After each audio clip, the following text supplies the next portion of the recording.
Okay, happy Monday, everyone. Dashi Miller here from Warrior Concepts. For those of you who don't know me. Anyway, we're here with another episode of KUDEN Radio, the podcast for us, right? Concerned and serious warrior protectors, martial artists, ninjutsu students, self-defense guys, concerned citizens, us, right?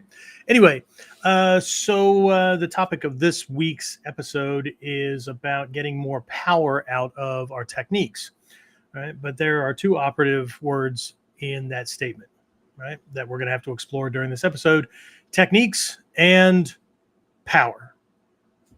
All right. So, let's just go ahead and get this thing officially started. Question is this: how are self-defense and success-minded people like us, concerned citizens worried about protecting ourselves, our loved ones, and the things we care about from the monsters we know exist in the world?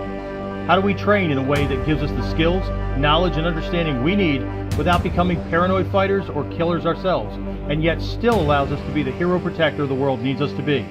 That's the question, and this podcast will give you the answers. My name is Jeffrey Miller, and welcome to KUDEN Radio, real training for real people in a real world. All right, and we are off and rolling. What is this, episode 209? Is it 208, 209? Something like that. Anyway, all right, so I got James in the wings. We've been, both of us, really busy today. So quick admin announcement for those of you who have been waiting for the relaunch of Mod 3 stuff. I actually went back to the drawing board late last week to tweak it a little bit, to make sure that I was satisfied with things before I roll it out, right? So if you're on the mailing list, great, watch your email here in the next couple of days because I'm probably going to pre-launch things with a webinar like I have in the past. And so what I'm probably going to end up doing is a condensed version, not really condensed version, week one, right? We'll call it module one, call it whatever. Okay.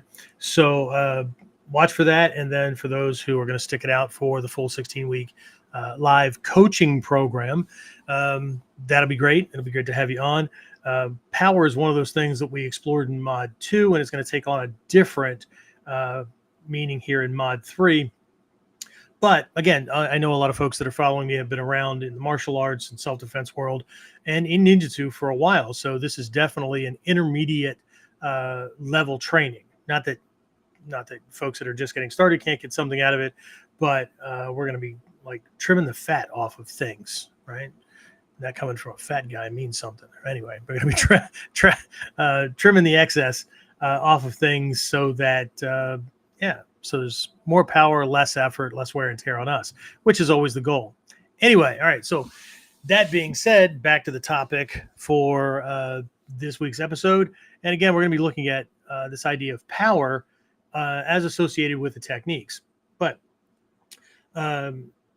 one of the things that really threw me off way back in the day, because again, I got started in martial arts in 1975. So by the time I got involved in this art, late 80 into 1981, I'd already had 5-6 years of martial arts, self-defense, that kind of stuff under my proverbial belt. But one of the things that kept coming up was how things are not like conventional martial arts or fighting tends to see it, right? That doesn't mean that we don't have strength, we don't have power, we don't have speed, whatever. We have all of those things. But the thing about ninjutsu is that it's created differently. So it never looks like what a trained killer would be used to seeing. Okay. And this is the thing, right? If you're anything like me, anything like James, if you're anything like most of my students, your interest in ninjutsu, if I may be so bold as to make a couple of assumptions, right, is wrapped around the idea of having a greater advantage, right? Having, who knows, more weapons, more skills, more options, that kind of thing, but having a definitive edge, right? Having more tricks in our bag of tricks than most people have. right? And if I'm wrong about that, well, then you probably walked into the wrong theater or the wrong restroom, whatever. Okay. Um, but to do that, and those who follow the series know that I say this over and over and over again. To do that, you can't fight like everybody else, because if it looks like what everybody else is doing, then it's just a style, right? It's just a variation on a theme, right? And it's not that we're not punching, kicking, grappling, joint locks, throws. It's not that we're not doing those things. It's how they're being done, right? Because the reality is, we all have human bodies, right? There's only so many things that can be done by a human body, and there's only so many things that can be done to a human body. Now, the variations, right? I'm not going to say they're unlimited, because that's too many, right? But there's only so many things that can be done, right? And the common theme that I was exposed to over and over again from both Hatsumi Sensei and the senior master teachers that I trained with was that it's not what we're doing, it's how we're doing it. When, where, it's the approach, right? And so the same has to be, that same litmus test has to be applied to anything, any of the dynamics that that we might be exploring, right? Power, speed, strength, those kind of things, right? My mod one, my mod one guys know and learn very early on that strength, which is the dynamic in mod one, strength is created through positioning and leverage, not through muscle mass. Now, it doesn't mean you can't be like an atrophied blob that can't move, but this art was developed contrary to popular belief, contrary to the damn ninja movies that everybody wants to fantasize about. Right? Sensei, can ninja really jump up to a third story balcony without a trampoline? No. Does that mean they can't like run up a wall and catch things and pull themselves up and all that? No. Okay. Yes, they can do that, but right. And what kind of ninja are we talking about? Okay. Because everybody throws the problem that we run into when we're looking at something like Ninjutsu or something like Mikyo or something where it's a very, very high level concept or a high level approach, is that generalized thinking is a crippling thing, right? It's just, it doesn't work because the devil's in the details, so to speak, right? And so using a term like techniques, right? How do I make my technique more powerful? I don't know what technique. I mean, I do know, but if we're coming at this from a conventional standpoint and we try to produce more strength, more power, more speed, or whatever, the way everybody else does it, the techniques, it's not that they don't work, but they're going to break, and they're going to break in the avenues of you're going to create more and more tells because you're going to try to produce power, speed, and things like that in ways that is going to require extraneous movement and things like that just tell them that you're coming, right? So you're going to have to, by nature, be younger, faster, stronger, quicker, right? You're gonna have to employ tricks that you have to hope that he got caught up in. Okay. Everybody sees the movies with the ninja smoke bombs and stuff like that. Anybody ever notice that there isn't a breeze blowing when they use those things? Right? Because if you're in law enforcement or the military or any realm, private security or whatever, where you might have to use smoke canisters, anything like that as a distraction, right? You know that if there's a wind going on, right? You pop that thing and you toss it, and like all the smoke goes downwind, right? Nothing is covering you from the front, okay? So again, knowing when to do something is more important than knowing what it is that you're doing. Not that you shouldn't have proficiency in the skill, right? But mastery is not in the mechanics. Okay. Skill proficiency in being able to do the model and variations and being able to move your body around and things like that. Yeah. Okay. Right. Footwork, skill proficiency, striking, skill proficiency. Okay, good. Right. I can land a strike. I can block a strike. I can kick. Oh, great. Okay. But delivering that thing in a way that he can't intercept it, avoid it, or neutralize it, right, that's a whole different story. Right. And if we're trading shots, if our sparring looks just like everybody else's, right, then because most people want to do that little crossover thing, right? That I'm learning the moves and I'm doing this stuff and I nod and yes sensei in class, but when sparring comes up, then I want to duke it out like the last boxing or MMA match that I watched. Right? Well, what the hell is that? Right? So, and I really do believe that hopefully this doesn't go across the wrong way. I believe that most people don't know any better.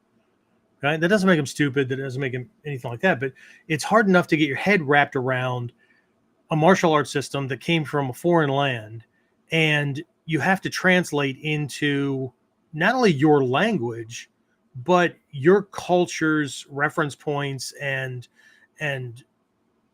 you have to be able to pull the principles and concepts out, right? But it's not just a matter of translating word for word when somebody teaches something, right? You have to understand how they think. Okay, here's a for instance in basic Japanese language. Okay, Japanese people never go home. That doesn't mean that from our perspective they don't go home. Okay, but all my Japanese tutors, right, have always been very, very clear, right? You don't use the word shimasu, right, to go in reference to home. And very often you don't use it in relationship to the office or to your workplace, right?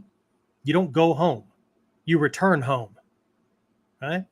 They think about home, and if you work a lot, right? If you're Japanese, you work a lot. Office or your workplace or whatever as a home station, as a home base. So you go out into the world to do things, but you return to this place that is like a sanctuary, like it's your castle, right? So if we don't understand something that simple, how the hell are we going to understand something that, like when they say the warrior accepts death, right? I've read more than my fair share of books and heard my fair share of people teaching on this perspective that, basically what it equates to is the ninja, the samurai wants to die. Okay, it has nothing to do with that, right? It has to do with an acceptance that you could. Right? Every police officer, well, not every, but most police officers know that when they suit up and they go to work every day, right, there's a good likelihood that they're not coming home. Okay. And if they retire, fantastic. Okay. I have a really close friend who used to be a police officer. As a matter of fact, we were police officers about the same time. I was a federal military cop, and he was city, I think. Right. Took a vacation once. His partner got killed while he was on vacation. He didn't stay in law enforcement for very much longer after that, right? And we don't have those discussions because I know that there's a spectrum that he could be in for why, right? Everything from survivor's guilt to the fact that if he wouldn't have taken vacation, his partner may not have been killed on the job, whatever, right? But these are realities, right? Same thing with firefighters, to a lesser extent, EMTs or whatever. But if you're running into an emergency situation, right, whether it's a burning building, a collapsing building, gunfire, whatever, well, then there's shit to happen, right? There's no fantasizing about being, RoboCop or some invincible warrior that can't be killed, Right? Let's be very, very clear about this, and let's get this off the table right off the bat. Right? You're easy to kill. Me too. We're all easy to kill. Right? So the training is not about it's not about being invincible. Right? The training, when done correctly, and in accordance with all these past masters that survived how many different skirmishes, how many different battles and battlefields, right? The lesson and the lessons are to make us harder to kill. Huh?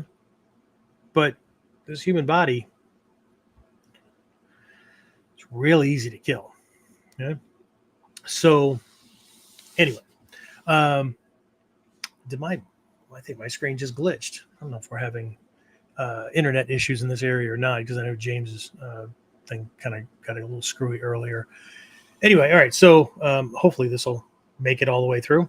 So anyway, we've been following along with this outline of bricks, so to speak, bricks in the wall, to solidify our understanding about things that are necessary and things that I think that students should be paying attention to, right? Not just because I did them, right? But because my teachers and their teachers and their teachers passed these things down because they were important pieces of the training, right?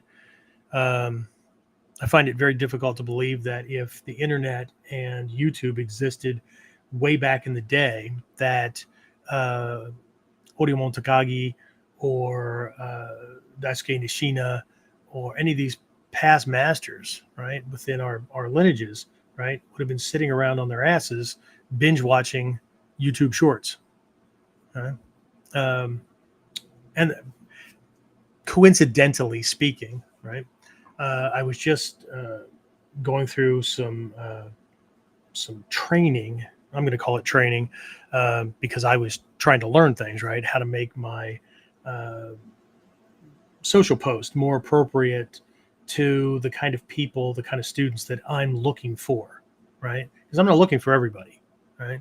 I'm trying to vet people so I don't end up with time wasters. I don't end up with tire kickers. I don't end up with people that are going to bombard me with email questions and requests for things and whatnot. I don't know. I had a guy recently that wanted me to do 4 times the amount of work that I do for the average student. Right? I was supposed to do all the work, but I was supposed to do it for free. I was supposed to do it long distance, and I was supposed to understand, all the reasons why he couldn't do things. So we don't chat anymore. Anyway,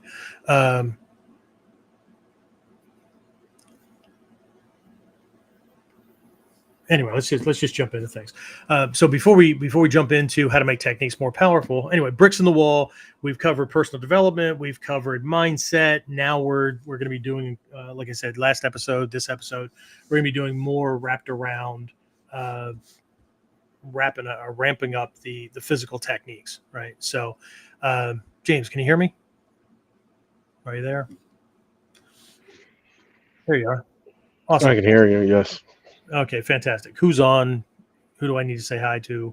I let James filter all this stuff out so that I don't run the risk of hitting the wrong button and having somebody hijack our show. So anyway, who do we have? Looks like Jared's on. Say good evening. Who? Jared. Oh, Jared. Okay. Hi, Jared. Julia liked and shared. Dave says howdy. Awesome. The radio god himself is on, Mr. White. The radio god. Oh my goodness.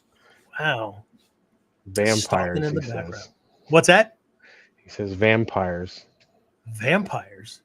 Oh, energy suckers. Yep, absolutely. Time suckers, energy suckers. So it's something I've worked into my my daily routine. I scan across just things that I might think about, and this actually comes from a what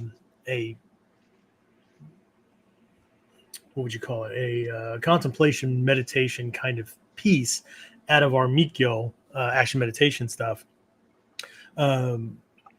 It translates roughly into English as words of confession, right? But I'm not confessing to anybody but myself. And it's about, falling short and fixing things and whatnot. But anyway, I've worked it into my daily routine. And sometimes I think about it. The same things come into my mind that, did over the last couple of days. So there's nothing else to add, right, to the personal development to-do list, right? But so about once a week, something new hits it, right? But they're divided into one, I call them leeches, right?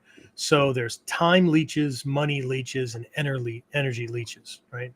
Except, or in Eric's words, vampires, right?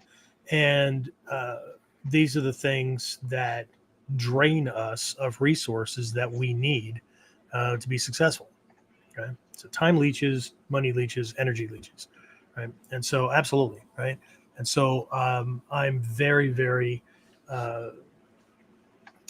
cautious and conscientious about guarding myself from anything that will drain me of those things that I need. Because what most people don't understand, and this would be for a whole other show, whole other lesson, but what most people don't understand, and this is something Hatsumi Sensei taught on a lot, was that anybody that's looking to change anything, right? Drop habits, make changes, add new positive habits or whatever.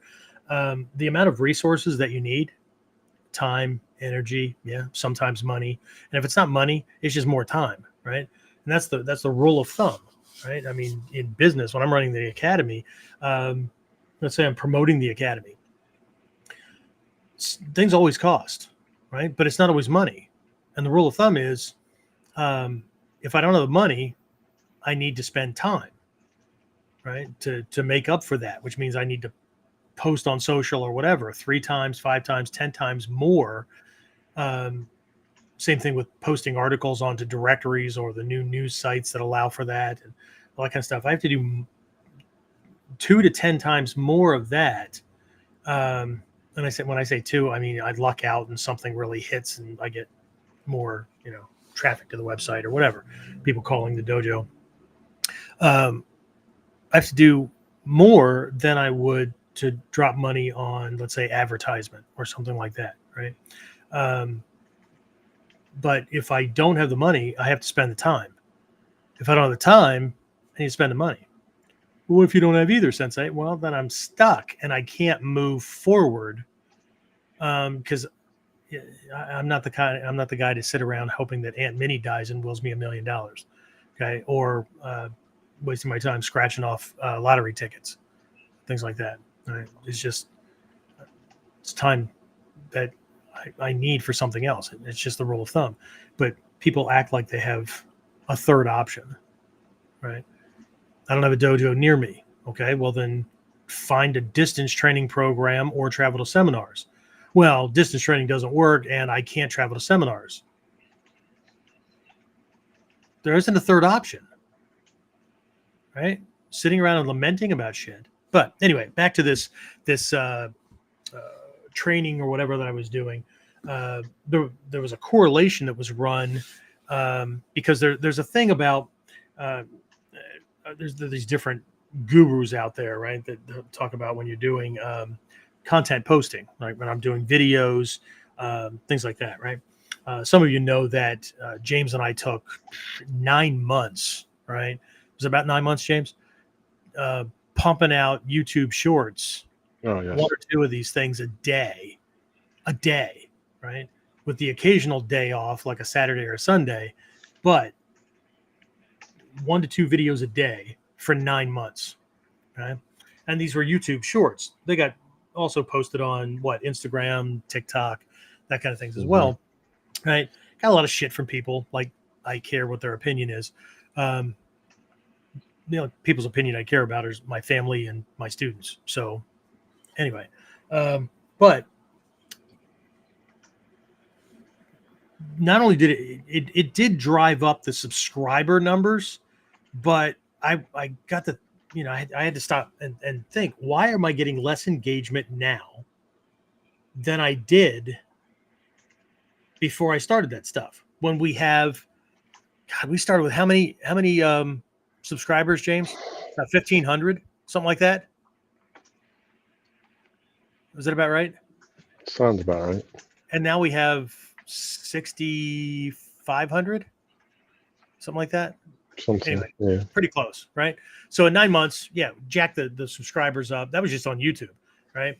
But there was this theory that I started following, but the real reason for me doing all that kind of stuff was because to have certain functions turned on for my videos on YouTube, I had to hit a certain subscriber number and a certain number of views. Was that what it was, James? Both Right. those metrics? Yeah. Mm-hmm. So fantastic. Let's go. Right. Was it easy? No. However, right. Yeah. So we have all these now, but we have the same or less engagement. What I mean by that is people wanting to come into the training or asking about training or whatever. And so, but another reason for doing this was I was convinced by a bunch of these freaking marketing gurus that that you get a bunch of these people that are digesting YouTube Shorts because they're that's the new thing, right? That's what everybody wants. Okay, and so you get a bunch of people watching these things, and then a percentage of them will start watching your long content. Okay. Well, the guy that I have been following, I consider him a mentor, right? I mean, this guy, in 40 months, what is that? 3.5 years, give or take, right? Went from 6,000 subscribers to 7.8 million subscribers, right? Not bad. But he tends to be really, really big on statistics. So what he was watching was you get a bunch of people doing this kind of stuff, but people are split almost down the middle on YouTube, on Vimeo, on whatever, when it comes to content, especially the video content, right? You have entertainment stuff. We all know that, right? Mr. Beast and a bunch of these things where, like, I'll chop off and eat a frog's head if you give me a thumbs up, a like, and a follow or whatever, right? And then you have educational content. And there is something in the middle called edutainment. But it is going to lean more one way than the other. Okay. And what he found, and that sparked me to go relook at our numbers and our subscribers and whatnot, right? What he found was that people that watched YouTube Shorts did not, for the most part, cross over and watch long form stuff. Okay. Because that was very, very popular on the entertainment side of things, right? Did it happen occasionally? Yeah, of course. Just not enough to make a difference in how many people are enrolled in programs, how many serious students we end up with, either him in his realm or me or whatever, right? And then on the education side, there's always way less. So I can't compare my numbers and number of views and all that with what somebody who's, sitting on a chicken egg until it frickin' hatches or whatever, right? What they get. It doesn't compare. But here's and James and I have been talking about this for a couple of months now because we noticed this trend, but the numbers are definitely bearing it out. People who binge watch YouTube videos for techniques and whatnot, binge watching, right, is not the same as trying to learn something from things. Okay. And I'm not saying that there aren't exceptions to the rule. I'm betting that anybody that's listening to this, right, or watching Warriors Whiteboard Wednesday is an exception to the shorts rule. And the reason for that is because you watch long form content or you listen to long form content because you're trying to learn. Okay. And so what we discovered was that most, if not all, of our when I say most recent, I don't mean like in the last month. I mean over the last 2-3 years, right? Everybody that's come to me to get involved in the long distance training, or come to seminars, or actually people that have re-engaged with training, right? I just had one of my students who life pulled him away from me 20 years ago, just got back involved in the training, right? So welcome back, Matt. Anyway, they all binged, listened, or watched KUDEN and Whiteboard Wednesdays. Now, you guys know how long these episodes are. That's not the same. That's not the same as binge watching 10 to 60 second videos. Okay. How many 10 to 60 second videos are equivalent to what they got topic based in 40 minutes on the minimum side for Whiteboard Wednesdays, 40 minutes to an hour to what? Hour and 45, 2 hours for these episodes on average, right? So it's not the same. Okay. So that's why I stopped doing shorts, right? And if I do any smaller ones, they're going to be sections cut from these larger ones that will point people back to the full episode, right? Because what I found was 98% of those massive subscribers that we picked up over those 9 months, they subscribed, but they don't do anything else, right? So great. They're just waiting for the next entertaining video to come out, okay?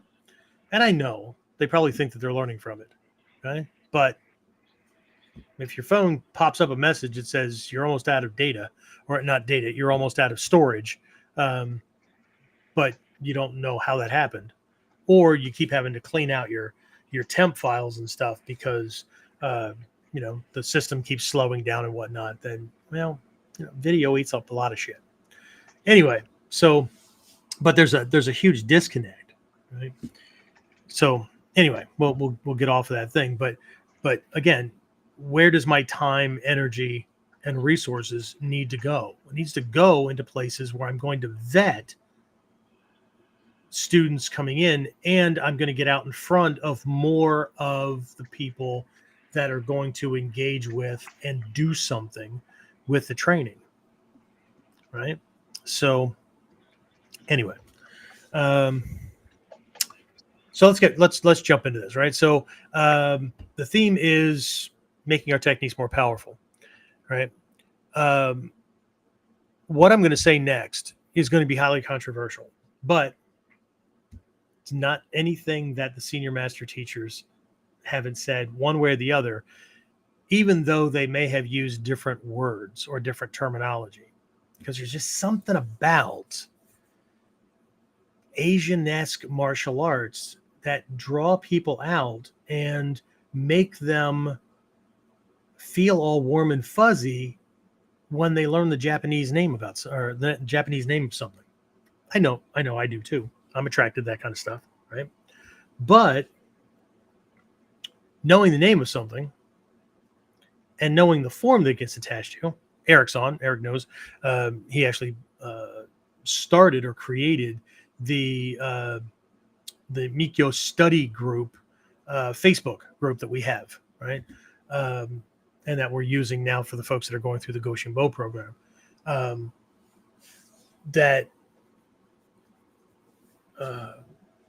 There's this idea. It's not an idea. It's in what we call the 12-fold chain of dependent origination, right? Which is this cause and effect loop that we all run through. As a matter of fact, we're running multiples in any given moment. As soon as we become conscious of something, right, ego slaps a name on that form, right? So it's like the 1, 2, 3, fourth ring, fourth link in the chain, right? As soon as we slap a name on the form, then there's an assumption that we've got it and we know everything there is to know about it. Even if we are going to continue to study, right, we're going to we're studying and investigating things from kind of a tainted perspective. Okay. So to talk about techniques and to talk about power, right, we can do it in one of two ways. We can talk about things from the mechanical standpoint, right, and the step by step, the omote, right. So you make your strikes have more bite, you make your footwork quicker, you get more body weight behind the strike, all that kind of stuff. Okay, well that makes sense, right? But anybody notice that the master teachers, Hatsumi Sensei, right, moved less and created more power as the years went on? For those of you who've been around for a while, okay. So how the hell do you do that? How do you go from like hitting harder because you're doing all this front end stuff to doing less and less of that and, you know, knocking somebody out with what looks like a really soft, no power strike? Right? I've been laid out on the floor multiple times with some of those. Okay? I remember, having these thoughts like, oh, okay, that one's okay. And then the next thing you know, when I open my eyes from that longer blink, right? The moment before I blinked, I was upright, looking at Hatsumi Sensei, the people behind him, the Kamiza, that kind of thing. And when I opened my eyelids again, right, after what just felt like a blink, I'm looking at the ceiling, and Hatsumi Sensei's face is diagonally upward from where my eyes are. Right. But the strike had no indications of any kind of power. Zero. Right. How do you do that? Right. So we can take a look at those. But what I want to do first is take a look at three key components that people tend to throw into the same basket and treat the same way. When they say training, vague term. When they say techniques, vague term. When they say taijutsu, vague term. When they say taisabaki, vague term, right? I mean, taisabaki itself, holy shit, there's like 5 or 6 things you need to do at the same time with the same move for it to be correct taisabaki. Okay, and let's get this out of the way. The term taisabaki, while it is conventionally translated as body movement, does not literally translate to body movement. Tai, body. I'll accept that one. Sabaki comes from the verb sabaku. Okay? S-A-B-A-K-U. Sabaku. Right? Sabaku means to manage, to oversee, right? To kind of to engage, but it's more of a management kind of thing. Okay? So taisabaki, body management. Okay, great. What am I managing? Well, I've got to manage footwork, right? Which goes to the Gyokoryu's ho-ho.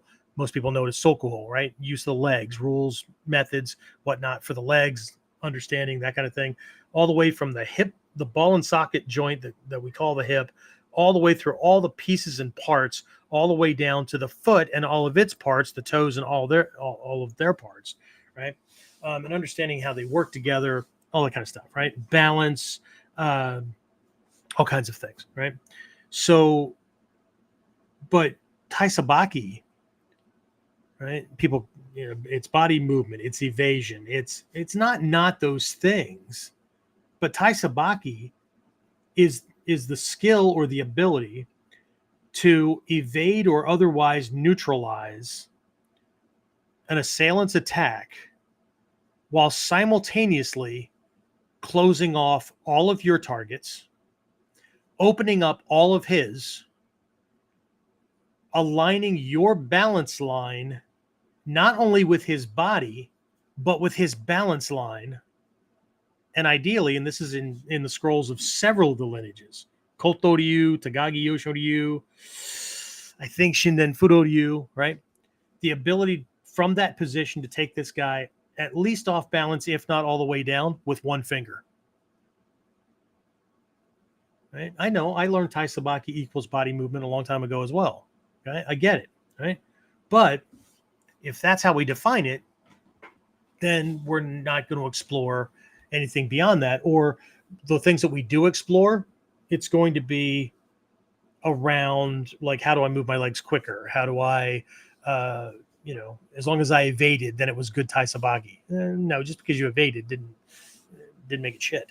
Anyway, because a boxer weaves his head to one side and can, do that little duck and weave, bob and weave kind of thing, right? And gets missed by that punch, but it doesn't change anything about distance. It doesn't change anything about vulnerability. It doesn't change anything about their alignment with the next shot that can get them. Okay.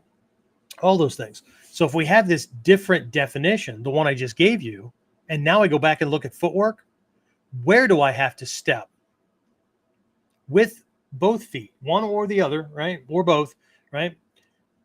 Where do I have to step? Distance wise, positioning wise, or whatever, to align my body in a way that he can't access the targets, but I can access his, right? All mine close off, all his open up. My power line now acts like a battering ram to engage with his balance line, so I don't need as much effort and energy. Hell, that's just the legs, right? There's a whole other area in the Gyoko Ryu Happo called Shimpo, right? Which is the body as a whole, right? But it doesn't just stop with the parts. It's also, right, the vulnerable targets. It's also the rhythm. It's also the breathing. It's also the circulatory system. It's also weak points, strong points. Right. See, how do I convey this in shorts? Not how do I teach in shorts, because I like wearing shorts in the summertime. YouTube shorts, right? But anyway, right? So let's do this. We'll come back to technique here in a minute, because I'm going to ask and come at this from a very specific viewpoint with regards to three things that we're going to take a look at right now. Okay. And when I say look at, it's not like I'm a dancing monkey demonstrating anything, right? This is KUDEN, right? So doesn't matter if you're on live and watching my talking head, or you're on Apple Podcast or Pandora or whatever, listening to these things. Doesn't matter. Okay. So there's three words that we need to define, and we need to make sure that we understand that there are three aspects of a combat scenario. Okay. Because again, the Gyoko Ryu, we've got this primary principle: 3 and 1, 1 and 3. Okay. 3 and 1 is the ability to split any one thing out into three aspects minimum, just like locking up 3 lines of balance, or locking up, 3 lines, right? Minimum, or ideally, I guess, right? But you can do more, okay? 1 is good, 2 is best, 3 is way better, right? If you can do more than that, fantastic, right? But locking up more than 3, right?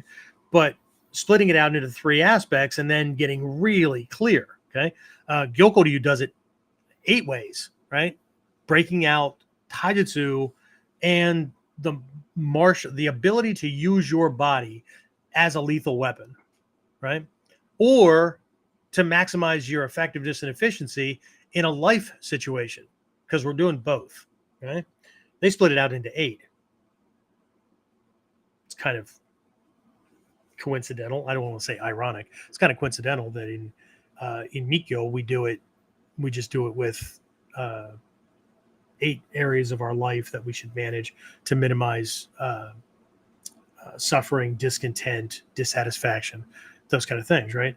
But in the Gyoko Ryu, which, by the way, hint, hint, nudge, nudge, is Mikyo hidden in a martial system, has things broken out into 8 areas that, if I'm mindful, the more of these things I can be mindful of, right? Not only the more power I have, the more control I have in any given situation, right? But also the better off I am, right, in producing results with the least amount of effort and energy, and minimizing and or reducing and or eliminating a killer's ability to end me quickly, right? Or at least in today's engagement, right? So, but the 3 terms that we need to look at. And then we'll put these, we'll look at 1 and 3 later, right? But 3 and 1 is this way to explode things out. So if we're looking at our martial training, we're looking at our techniques, right?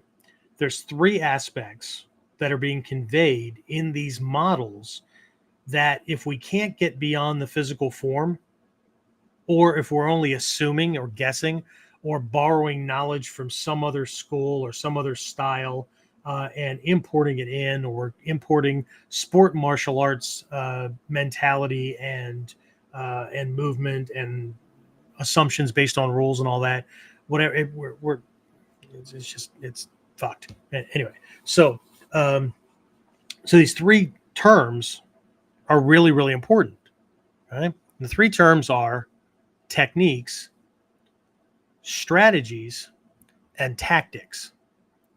Right? They're not the same, but they have everything to do with the effectiveness or power of any given technique, right? So let's define those, right? And I apologize to my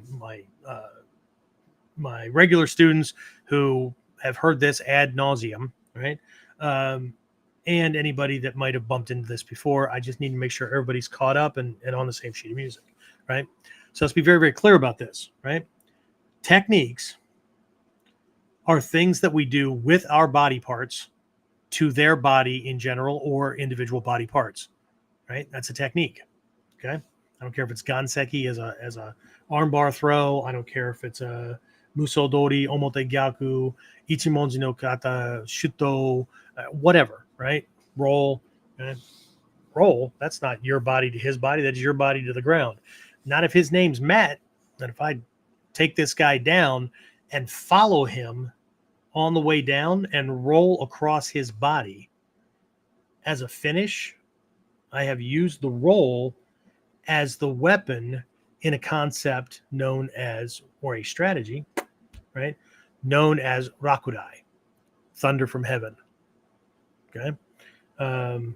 Makes it very difficult for somebody to get at you when you do something other than engaging with his body or limbs with your limbs. Okay. It's also an example of taiken. The body has the weapon, right? The whole body. Anyway, so techniques, right? These are the physical things, right? That we do with our body parts to his body parts, right? And then we have tactics, right?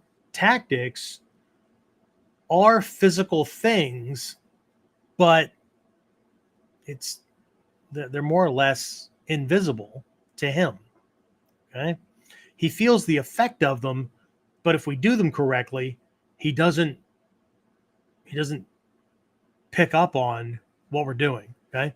So tactics are things that we do, timing, distancing, angling, those kind of things, right? Positioning, alignment, a whole bunch of things, right? These are the things that we do to make the execution of a technique or any part of it easier to do, easier to deliver. Not easier. I mean, it could be easier for me to move my body, but it's not about that. It's about landing the shot. Okay. It's about penetrating his defenses and in a way that he can't defend.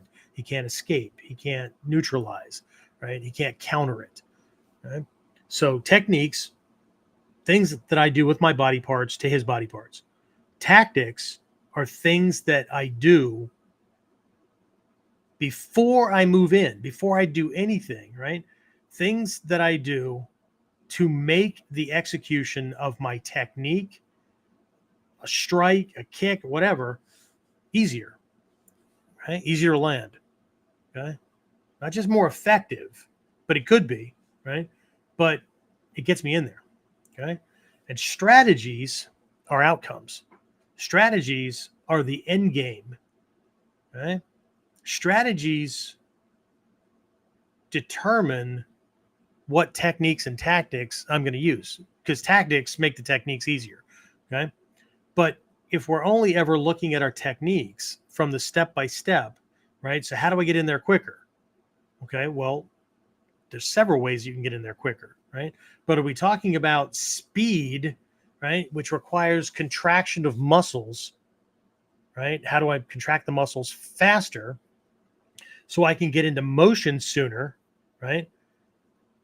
Or is it faster because he perceives it in a way that it seems like it's too quick for him to do anything about? Those are two completely different things. Conventional speed is based on muscle contraction. Okay? But moving inside a perceptual gap so that he never saw it happening until it was too late, that's completely different. Right? You can slow down. You can be moving slower than him, and he will perceive you to be going faster than him. While people outside the fight bubble will look at it and not understand why he couldn't defend against you because you didn't move very fast.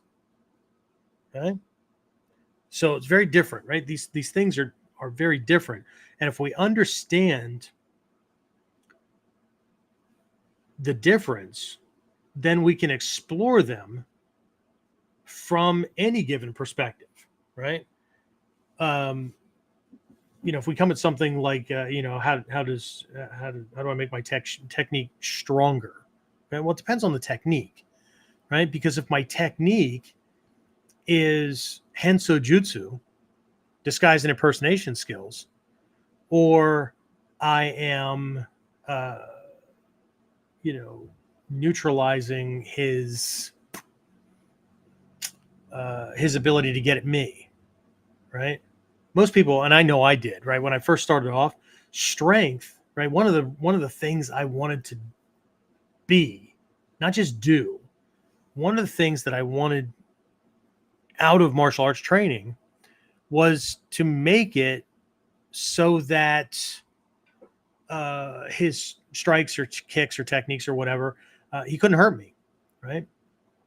But after thinking about this for years, and one of my teachers saying something very close to this, and that's like sparked this, holy shit, yeah, that's right, was I envisioned, and it wasn't like I could see it, right? But what I thought I was aiming for, and this is why people build up all these, rock solid muscles and all that. And it's not a bad thing, right? But the martial art like ninjutsu, where you have to balance out strength and flexibility, because if I go too far in either direction, I compromise the other one, right? So, if the muscles are bigger, stronger, whatever, right, and he hits me or I hit him, right, it's going to have less effect because the surface is broader, right? The irony with Kyusho, especially the pressure points that most people think of, right? I once taught a class in a rec room. I was in a military station in what was then West Germany, and had a group of guys from my military police unit in there, and we were training. And I was teaching a class on pressure points, and as I tend to wander around when I teach, right, to make sure I'm making eye contact with all my students and stuff. And so I noticed that a couple of these weightlifters had this smug look on their face, right? And they would even flex a little bit, right? Like, can't do that on me. And again, it really depends on the Kyusho, right? But the pressure points, right, the ones that we access on the surface and things, right? I saw this, and so as soon as it was natural to fit in, I let my students know. I said, there's a lot of folks that believe that if they make their muscle bigger, that you can't hurt the pressure point. But what they don't understand is that the pressure point is the muscle, and if you make the muscle bigger, you make the point bigger, so it's actually easier to access with sloppier movement. And after I said that, those same smug weightlifters went back to weightlifting and not making eye contact anymore. So anyway, we have to be careful with this, right? So, but how are we doing this? Okay. So what I want to do is I want to come at things differently, okay? Because every technique both has, when I say both, I really mean all three, physical things that we're doing, which is really where the beginner mind tends to focus. And it's right, okay? And please note, when I say beginner mind, I'm not talking about a specific belt color. Okay. As my grandfather used to say, if the shoe fits, wear it. Right. So if what I'm about to describe as a beginner mind is where any given practitioner or student is thinking or how they think now, regardless of their belt color, it's still beginner mind. Not my words. Shrei Sensei, Ishizuka Sensei, Nagato Sensei, Manaka Sensei, Hatsumi Sensei. Same words or different words, same meaning. Okay. Not same difference. That's a different translation. Anyway, so every technique has these. We can see the physical moves, okay? But can we see the tactics that are being used to make the execution of that given technique easy, right? How do we have to receive with the uke nagash so that his balance is compromised? It creates a perceptual gap, or at least a balance physiological gap that he can't counter, right?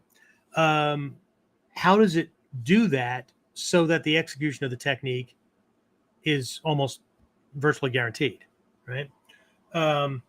Why does the technique end, right, with the move, right, with a given takedown?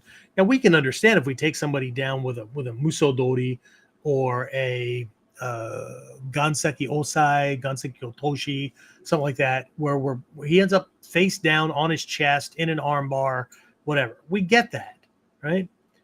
But an ichimonji no kata, seriously, a jumonji no kata, it just ends here. And I know how convenient it is to say, well, it's a keyhole, man. I mean, the fight's going to go on beyond that. Yeah, if you screw it up, it's absolutely going to go on beyond that. Okay, but if we don't understand that there's a strategy implied within this, the strategy is minimum moves, right? Generally speaking, 4 moves or less, 10 seconds or less. This, not just the technique is done, the fight is over, because our job is not to win. I was in Japan not too long ago. Well, it was before COVID. I think it was 2018. And in one of Nagato Sensei's classes, he had this big old beaming smile because he kept reminding people, you don't have to win. Just don't lose. And that really locked up people's brains, because if the mindset is, well, if you're not winning, you're losing. And if you're not losing, I mean, you don't want to lose, so you must be winning. No. If a ninja escapes to safety and the fight never happened, right, there was nothing to win. Right? You certainly weren't there to lose, right? But again, it really gets screwy for folks, especially with a sport competitive mindset, right? Or with that kind of a needy personality, right? You need to chalk up the wins. How many zeros did I shoot down? Whatever, right? But the strategy, right? If I understand the strategy, then what am I doing? Okay. Well, with a Jumonji no kata, right? It's a hit and run kind of thing, because I'm entering and hitting something and then backing out again to a reset position. Could I take the guy down? I could, but based on the way that one's done and based on where I'm hitting, right? What I'm doing is screwing up his breathing, and I'm taking, well, I'll tell you what I'm doing here in a minute, because I just mentioned this in a class. When was that? Friday's class? Is Dave on? If Dave was on, he knows. Again, this is another one of those things that give you power, right?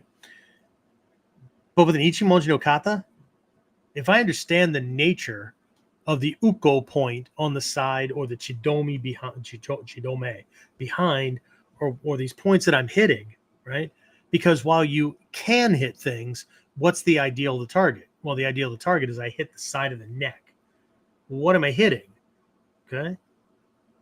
since they put out his quote unquote newsletters, which he always reminded people that these were scrolls.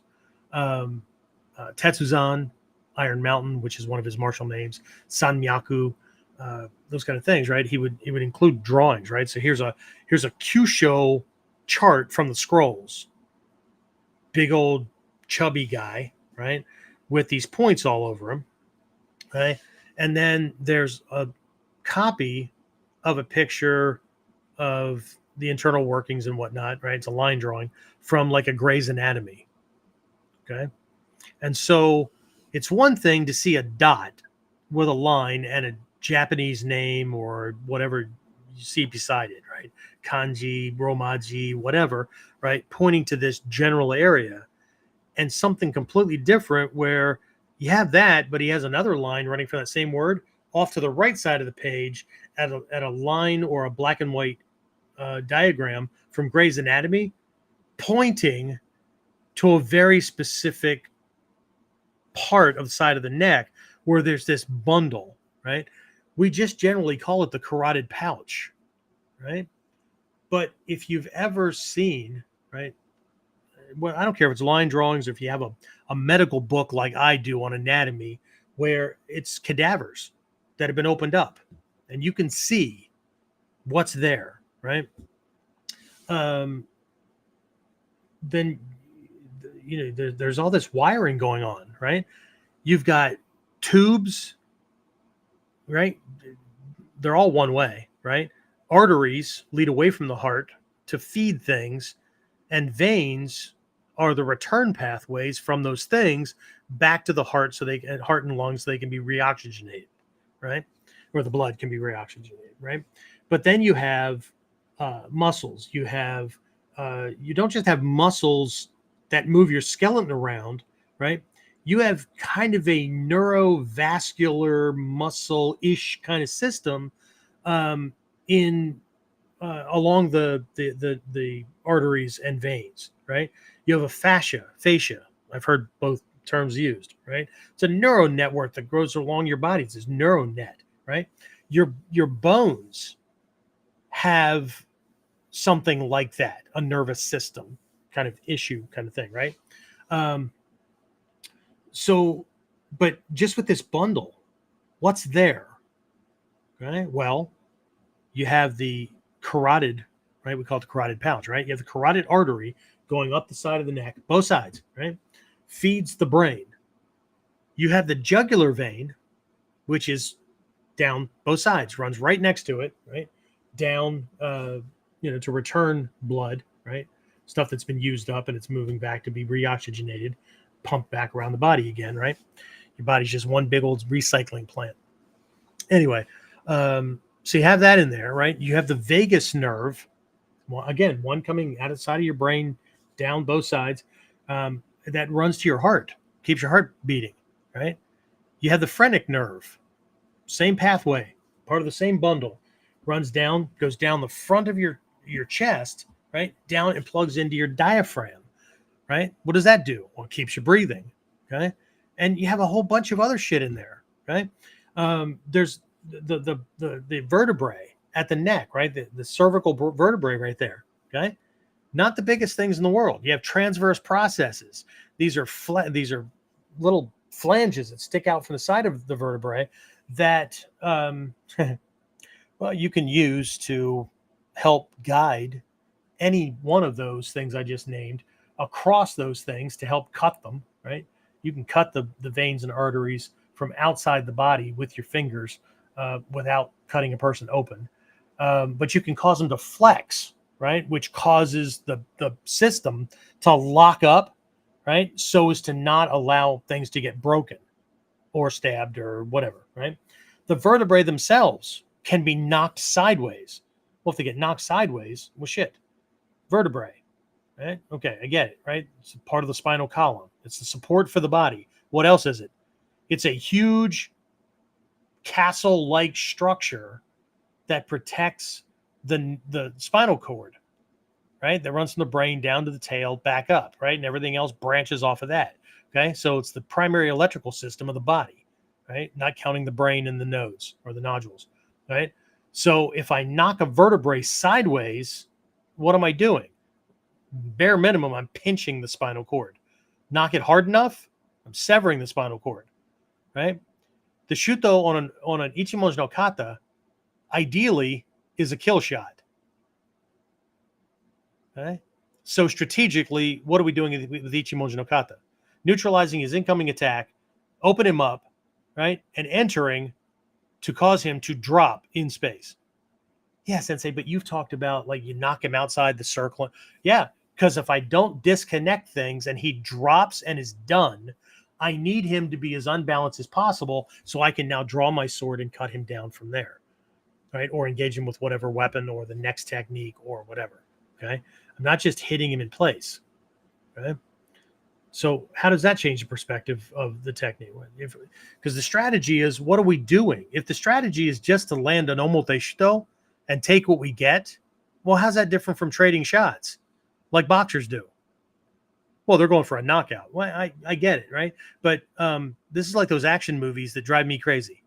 Okay? I like watching them, but you know, the hero boards the ship to get to the big top dog that he needs to take out, and the guy's got like 20, 30 henchmen, right?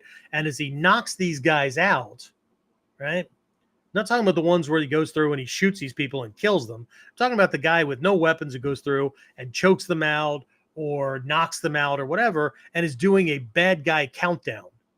Now there's 28. Now there's 25. Now there's 24. Like these guys are never going to regain consciousness. No. If this guy wakes up, not only is he still on the same bad guy side, but he wants your ass even more than he did before. Because now you don't just have somebody who's protecting, somebody who's writing their paycheck. Now you got somebody that wants paybacks because you whooped his ass once. Okay? So strategically, what is the technique doing? Okay? Knowing that the outcome that the technique is looking for, right? What's maximum? What's minimum? What's the gray area? Now, strategically, I can select techniques based on a use of force doctrine just from one perspective. Because what's power? Right? Well, power is a type of control, but what is it? Right? Are we looking for a one shot, one kill kind of thing? Are we looking to get this guy in cuffs with minimum wear and tear on us, minimum fighting manipulation on him? Right? Is power adaptability? Is power, well, shit, out in the world, power is a whole bunch of different things, right? It's financial security or enough financial resources that no matter what pops up, opportunity, catastrophe, or whatever, I can handle things and make sure my family's okay. Is it the ability to use my time the way I want to use it, right? All these things, right? But again, right? So strategy, right? So what's the strategy when I do that uke nagash, right? What's the outcome? Am I getting this guy to move his arm for me, or am I blasting it out of the way, or am I simply controlling it and receiving it and controlling it so that I can control the rest of his body, right? What does any given uke nagash do? Okay, what's the outcome we're looking for? So a strategy could be the outcome of the entire technique, which is where most people tend to focus, right? They put less attention on what's going on in the middle of a technique because they just want to get to the end. Okay, what if I delivered a uke nagash to this guy's arm in a way that he decided, screw this, because he was an opportunistic mugger and not somebody out to kill me, and the way I delivered uke nagash shut his arm down, and he decided, I'm going to go lick my wounds and pick a better victim tomorrow. Okay? Still ended the fight. Right? And this is something I learned along the way. Strategically speaking, every move in a technique should be done as though it's going to end the fight, because every move could end the fight, right? If we stop taking up ukem, or we stop taking up kamae at the very beginning, like we're waiting for something so we can do XYZ and whoop his ass? What if the way I took up my kamae made him decide, nope, not doing it. I changed my mind. Okay. I apologize. I'm going somewhere else. Okay. If we did every piece, that's power, right? The ability to take up a posture, look at somebody a certain way, say certain words or growl, whatever, right? But to take up and project your presence in a way that makes somebody cross you off their list or never put it on the list for you to be a potential victim, to never step at you in a certain way, right? Simply because of the way we carry ourselves, the way we speak, the way we live, the way, whatever, okay? I know I'm crossing back and forth between life and self-defense, combat, but they're the same thing. The lessons are the same. They just look different in each realm. But the kotsu, the essential nature of the skill set is exactly the same. Okay. So we know the techniques, right? I mean, I just talked about YouTube, right? You can go and look at anyone. Okay. But are you able to look at a video and not just get caught up in the, oh, that was tricky. Oh, he looks powerful. Well, if he looks powerful, then guaranteed against a certain type of attacker, they're just going to shoot him in the face from across the street because he looks like, if I need to take this guy, I need to shoot him in the face from across the street. Okay? The people you need to worry about, and this goes for CIA, NSA, undercover investigations and all that kind of stuff. The guy you need, or girl you need to worry most about, is the one that looks least capable of neutralizing whatever bullshit you're going to throw in their direction. Okay? That's ninjutsu. Okay? But you all know my feelings about how I don't believe most people want to be doing ninjutsu because they need to, need to have their name on the, I did that, right? Piece of paper. Right? Anyway, so, but strategies, right? Strategies. Okay? We start with, not strategies. I'm sorry, tactics. Okay? Tactics. Tactically, right, is why I would choose any given technique to begin with, right? I used to do this too, right? I would go, I would file these things, okay? So it's Ichimonji no kata, right? So I learned it a certain way, okay? So this is a variation, right? So Ichimonji no kata Gyokoryu technique, okay? There's a label for it, right? Okay, so I could do it this way. I could do it this way, right? I could, kind of cross step, come around, catch him from a flanking position and whatnot, right? It's all Gyokoryu, okay? But Kotoryu, right? I'm going to start from Bobi no Kamae, or I'm going to start from Seigan no Kamae, and then when I receive it, I'm going to go to this thing that looks like a Doko no Kamae, even though Kotoryu doesn't have a Doko, right? I'm going to go to this thing, and I'm going to come in with the shot from a different direction. It's almost going to look more like a kuno kata kind of thing from the Sanshi, right? Okay, so that's Kotoryu, right? Yeah, okay. So, and I used to label those things too, but why am I choosing the kamae that I take up, right? Now, if I'm doing it because it's an emotional response and I just end up there because I feel overwhelmed, okay, is it tactics? Is it technique? Is it strategy? Well, it's what you did in the moment. Now, what are you going to do with that? Okay. I would say that your body did something tactically to keep from getting hurt, right? But if we've got our wherewithal, because again, we have to remember in the training, right? Again, here's something with kata and power in your technique and whatnot, right? Or are you approaching things from the left side or the right side? Sa or you, right?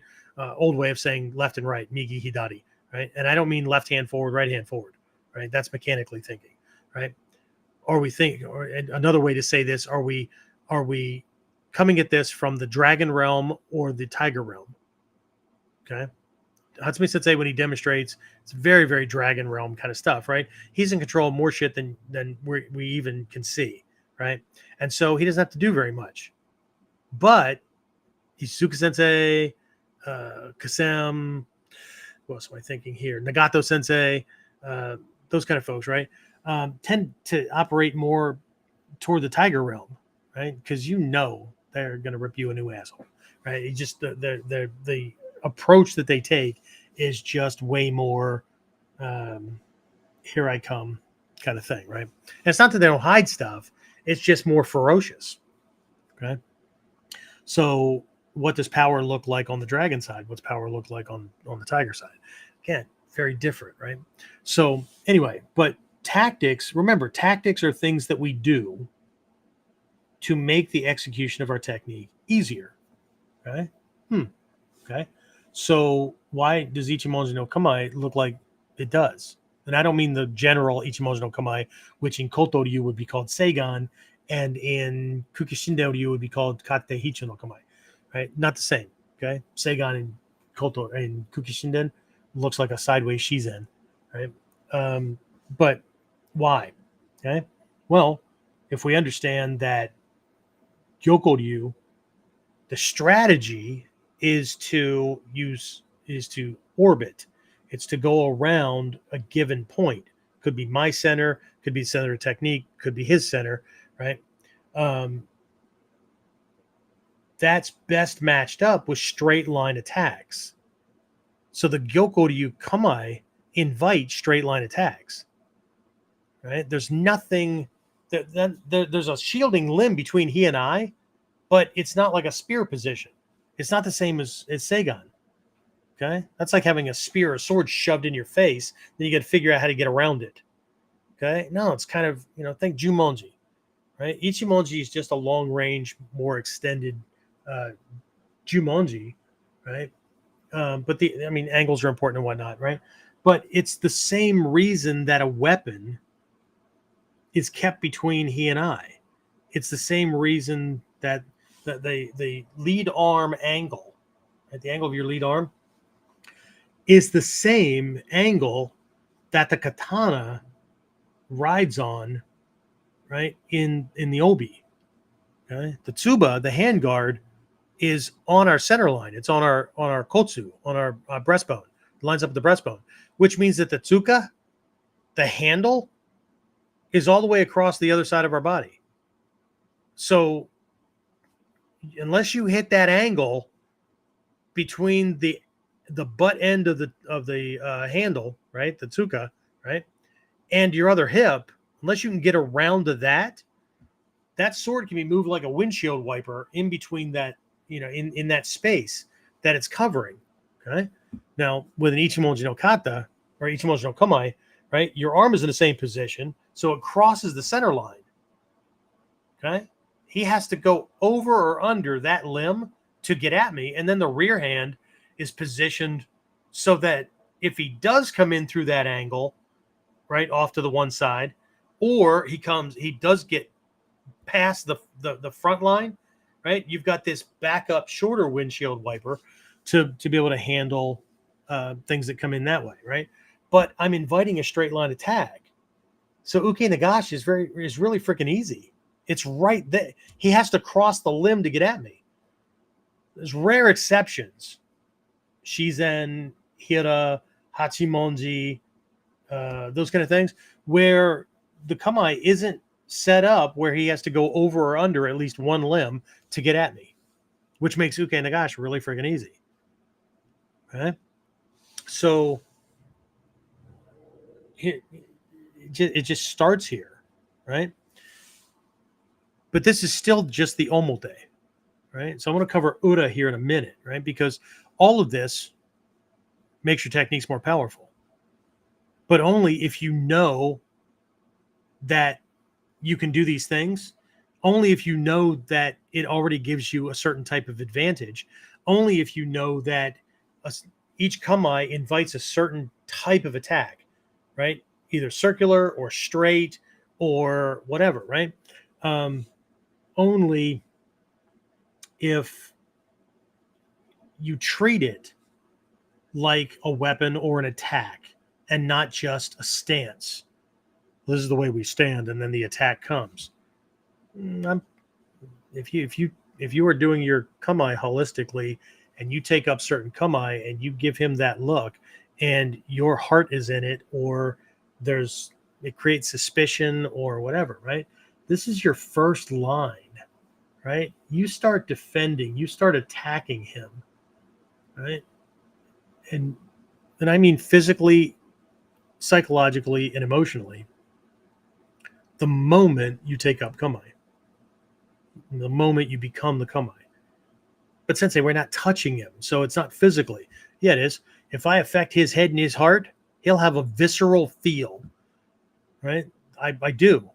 As soon as I take up a kami, and even if this guy's not afraid of it, he's going to start to try to figure out ways to get in. So I am attacking his body because I'm controlling the way he thinks about coming at me. That's power, right? Well, you're just a manipulative. Yeah, see, there's going to be some cognitive dissonance coming up, or there's just going to be flat out ignorance, right?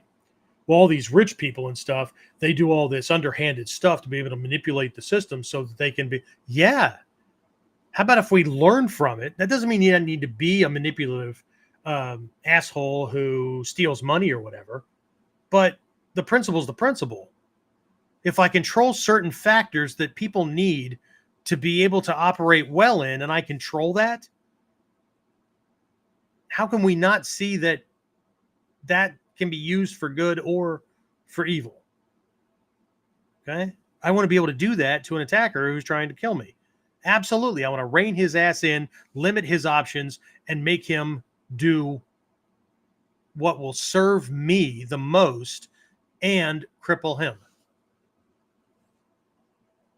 I'm not using that on my family, not using it on my friends, not using it on potential students. I'm not using it on most people in the world. But somebody's trying to cross a line to come at me, I better have that freaking skill instead of just dismissing it because that's just what those corrupt assholes do.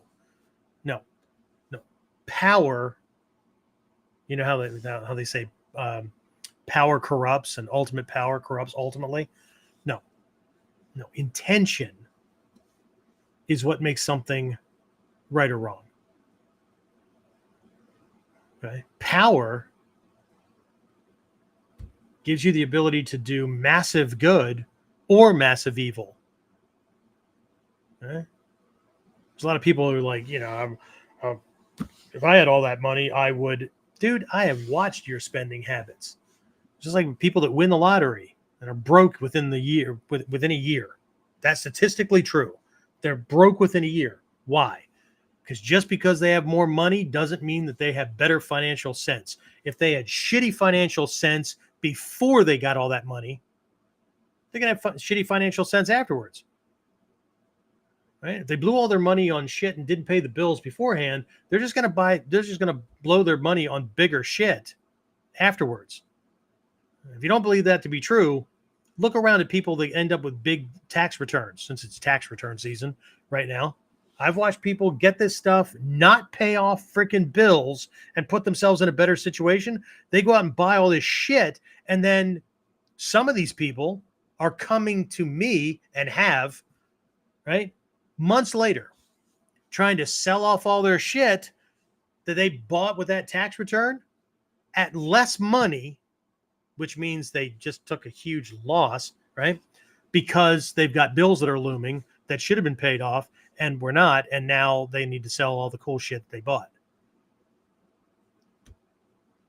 Shitty financial sense or shitty financial skills the amount of money doesn't change things. It doesn't change things. Okay? Just like people want problems solved with money. If I had that much money, I would, no, I'm not buying it. Okay? Not buying it. Okay?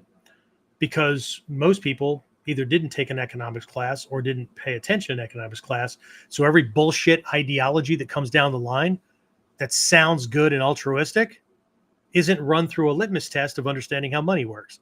So there's no power there, right? They want to wield a sword they don't know how to hold.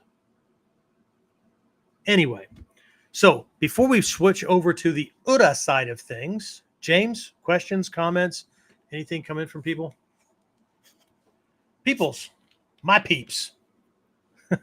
Sorry, I'll hit the Diet Dr. Pepper. Hello. James is on mute. All right, I'm going to pop up the chat thing here to see if I can jump in. Vampires, Komawa. Hey, Jimmy, good to see you on. Eat lots of garlic. Yeah, that'll do it. You know, I always thought that was funny, right? Eat a lot of garlic, hang garlic, right? That'll keep vampires away. Motherfucker, that'll keep everybody away. So I always thought that was funny. Not just that it would keep everybody away, that, you know, these things that are supposed to keep them away. Yeah. Okay. Let's see. Eric says the powerful thing I've done in my training was nothing. The powerful thing. Yeah. Well, actually, doing less produces more. Dale says just like changing the position of your sword to make him rethink how to attack and get them to hesitate. Absolutely. Right. So most people tend to think about power or think about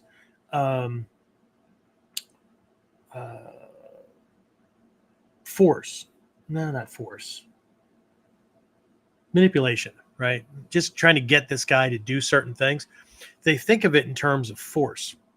They think of it in terms of an or else kind of thing, right? Again, my technique becomes more powerful, becomes stronger, right? If I understand correct positioning, right? I'll give you, for instance, in a lot of classes, mod 2 and hopefully not above, but sometimes in mod 2 for us, right? We teach somebody, we go from the general Ichimonji no Kamae that in Kotoryu is called Seigan to the Gyokoryu. We just add that on for them, right? Here's another version, right? So we're doing this. And so they understand that the lead arm is supposed to be bent and points off to the side toward his opposite side shoulder, right? But I go around and I fix these things, and they're like, but Sensei, that's closer to his center. Yeah, I want you to point at his shoulder pocket, not out at his deltoid muscle. Well, does it make that big of a difference? I'm letting him in. Yeah, it makes a huge difference, right? Go over and take up your kamae in front of that mirror and look at yourself. What I want you to do is stand in front of that mirror, take up your kamae, and look at the reflection like he is you. But you're going to look at that reflection from the eyes of an attacker. How? Like, other than a straight line attack, what else could you do to them? And sometimes they still can't see it because they're so stuck on the name and form kind of thing. Here's the problem. They don't know how to look at this thing because they're stuck on it's the official thing. This is the style. This is the way we do it. This kamae is powerful. I believe in it. I trust it. Yeah, okay. But unless you start looking at it for its weaknesses, then you're not going to understand how to fix things so that you make it more powerful. Okay. And so when I said that the position of the lead arm in Ichimonji, Gyokoryu Ichimonji no Kamae, is the same as the position of the sword in the belt because it crosses that center line and it's already over there. It's the same position that a jo or a hanbo might be in tate no kamae or whatever, right? Where it crosses the center line. So you don't have to go around his arm to do an uke nagash or to counter or at least to jam it up. You're already on the other side, right? You're covering both sides. It's like looking at an omyodo, right? Yin yang. Most people see the symbol, but they keep thinking in terms of opposites, right? They don't think in terms of they're both happening at the same time. Okay. You don't have one without the other. Okay. Well, I'm either in the east or the west. No, you're on a globe, right? You're you are in whatever position you're in, but is it your perspective that you're coming from or somebody else's perspective? Okay. Am I turning the staff when I'm turning a staff in bow footy? Is the end of the staff lifting or is it dropping? Yes. Depends on which direction you're looking. But if you know that it's doing both at the same time, then you have way more ability. Right? You have way more potential. Right. So anyway, but this angle is really, really important. Okay. And if we think about, there's different names for this, but a Jodan Uke with a sword or a staff or whatever, right? This basic high blocking kind of position where it's at this sharp angle, right? That when a sword or a staff or a naginata or whatever comes in, if I'm too square with that, it's just going to chop right through it, right? But if I have it at this right angle, this correct angle, not a right angle like a triangle, right? If I have it at this correct angle, when the weapon hits it, like a sword or even a naginata, whatever, it can't bite into the staff because of the nature of the way a blade is made at the kisaki, right? So the angle causes a staff, a spear, whatever, to hit and immediately glance off, right? Not ricochet, but glance, slide down this staff, and it breaks his balance and allows me to come in and catch him, right? So if it's too flat, I don't have the shielding it gives me. If it's too square, horizontal, it'll cut right through it, right? Now I have two sticks and I better be good at Filipino arnis or something like that, right? So it's really, really important. If I understand that, then I can translate that to my sword position in the belt and the lead arm position in Ichimon's no Kamae, because when it's done correctly, it's very difficult to grab that hand. It's very difficult to see the length of your arm. Advanced students know how important it is to conceal the length of your weapon. If he knows the length of the weapon, he knows how to move in on you, right? So we conceal the length of the blade, not just in ninjutsu, right? In Budo as well, okay? So I'm affecting things on many different lines. But if the arm is too straight, right, he can go around it. If it's too square, right, if the fingers aren't pointing at the right position, it looks like a bicycle handle, and he can grab your wrist or forearm and pin you down to throw in that next shot. Okay? Or he knows how to hit it, right? Same thing with a Seigan. If I don't know that lead arm is supposed to be floating in space to make it easy to move, then he can hit it or grab it because it's too stiff, right?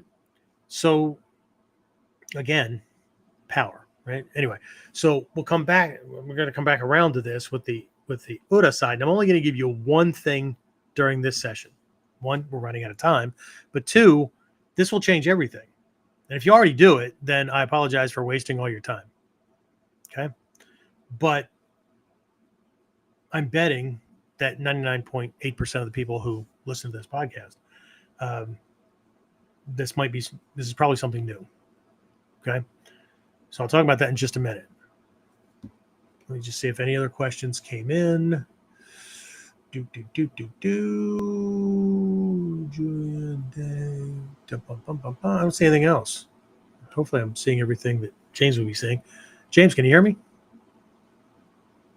Oh, James is stuck. He must be having internet problems on his side, which means he's probably grinding his molars down. Anyway, all right. So we'll just keep on going because I don't see anything else popping in. So let's do this, right? So during Friday night's class, I approached this topic, right? Because Friday night classes are always springboard off of Whiteboard Wednesday, right? So if you missed Whiteboard Wednesday last week, what I taught in class isn't going to matter much. So, but we're going to leapfrog over the techniques, over what techniques I taught, because it doesn't matter, right? It's most of your techniques. They all do the same thing. When you can see that 70-80% of all the techniques you've ever learned are based on Ichimonji no kata, then you'll understand what Hatsumi Sensei said. If you can't do Ichimonji, you can't do Taijutsu. If you can't do Yokoruki, you can't do Henka. If you don't understand Ichimonji no kata, nothing else is going to matter. Does that mean you can't dance through the moves in the dojo? Nope. Okay? It's not about that. It's understanding that Ichimonji no kata is all about neutralizing the incoming attack, creating an opening that he can't defend, and tagging a weak point in a way that shuts him down as quickly as possible. Again, you don't have to win, just don't lose. Okay? It's not about that. It's about 4 moves or less, 10 seconds or less, because you ain't got time for this shit. After 10 seconds, the glycogen stores in your muscles that allow you to have explosive quick movement is burning off and almost done. You have like a 7 to 11 second burn. Okay? So that means that's why you see fights like have this explosive thing, and then people go into like a moving, stalking kind of thing, and then there's this explosion of movement and that kind of thing. And even if there's an onslaught of shot after shot after shot after shot, right? Unless the other guy's down, and you could, what I want you to start watching for is how things go from really, really fast to bigger slamming shots, right? Or moves into a pin or a wrestle thing or a reposition and then slam, right? Because what you have are these cycles of these glycogen burns, right? So you have 7 to 11 seconds of just go to town, and then you have 7 to 11 seconds of a need to slow down and or conserve energy so that the body can put the sugars back. Glycogen is the type of sugar in the muscle, right? You put it back for another, basically a wind sprint, right? Except you're beating the shit out of the guy. Okay.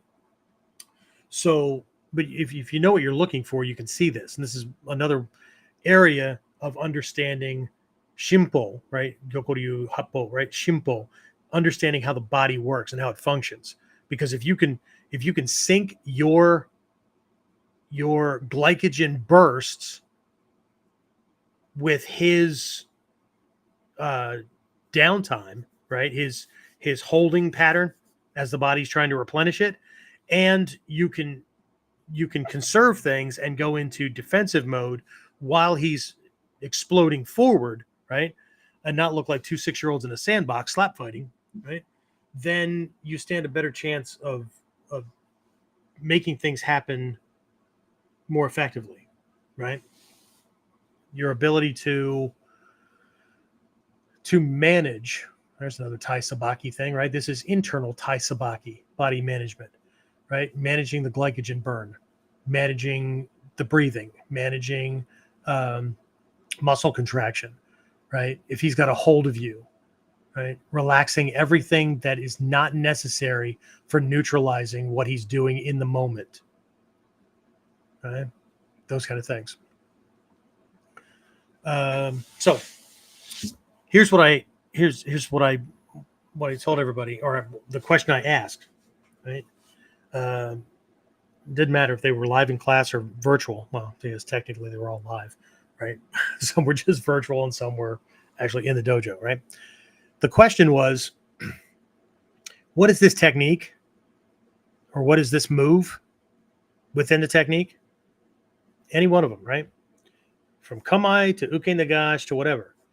Not what is it doing to him? What is it taking from him? What does taking up this Kamai take from him? What options does it take? What abilities does it take? What distance does it take? What timing does it take? What does it take from him? Okay? When I do any given Uke Nagash, what does it take from him? And if we just say, well, balance. Yeah, which way? Okay? When I take somebody's balance, they're still able to move easily in a given direction because they're falling in that direction, right? So they could stumble a couple of quick steps, catch their balance, right? But I've taken away their ability to move in certain directions. So it's not just that I've broken their balance. Which frickin' way did I break it? Okay, because if I break it in the wrong direction, he's going to fall in my direction. And if he catches himself, I didn't just direct him to me. I added body weight in motion to his movement. So even a flailing strike is going to cause more damage on my body because he's falling into it. So when I break somebody's balance in any given direction, I take away their ability to operate effectively, quickly, easily in certain directions. When I take up a given kamae, I've closed off certain targets. I've opened up other ones. Okay? What have I taken away? When I take up certain kamae, if I take up a seigan, seigan means true eye or correct eye. My lead hand is pointing straight out, right into their eyes. My kamae is profiled and my hand, or I don't care, hand, sword, spear, knife, whatever, is right on his eye line. I have taken away his ability to gauge the distance or range of my weapon. He doesn't know my reach. Just from a starting point. If we can start to look at our techniques and every piece within a technique from the perspective of what am I taking away from him, my power goes up. Because if I understand that I'm boxing him in and creating limitations, I hold the power. If I have greater freedom, more options and whatnot, I hold the power. He is limited to operating in a paradigm within a mandala, because mandala just means paradigm, border, that kind of thing, right? In a box of my choosing. And if I can do it, like everybody keeps talking about the powers that be, if I can do it in a way where he still thinks he has free will, all the better.